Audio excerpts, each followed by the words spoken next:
Alors bonjour à tous, donc aujourd'hui je vais vous présenter un titre de Laurent Petit-Mangin, Ce qu'il faut de nuit.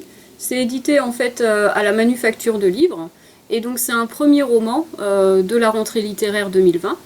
Donc ce titre a remporté justement le prix Stanislas 2020 en tant que meilleur premier roman de la rentrée littéraire, et il fait également partie de la sélection d'Alain Broutin, notre fournisseur Page d'encre.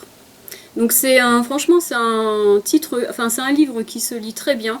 Il y a moins de 200 pages, ça se lit facilement, et c'est un auteur vraiment qui est très prometteur et qu'il va falloir suivre. Dans ce roman, en fait, l'auteur met en lumière les relations conflictuelles entre un père et ses fils. Donc l'histoire se passe dans l'est de la France, en Lorraine, et commence avec un contexte assez difficile puisque la maman vient de décéder d'un cancer, et donc le père va se retrouver seul à élever ses deux fils qui sont ados. Donc au départ c'est vraiment une histoire banale.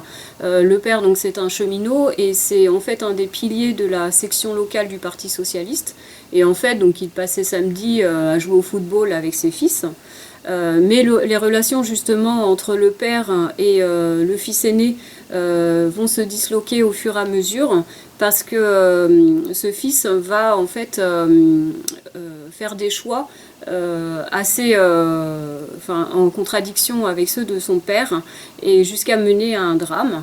Je vous en dis pas plus sur le thème parce que franchement moi j'ai été surprise, je m'y attendais pas, mais c'est vraiment très bien amené par l'auteur, c'est très subtil et franchement c'est un auteur que je vous conseille.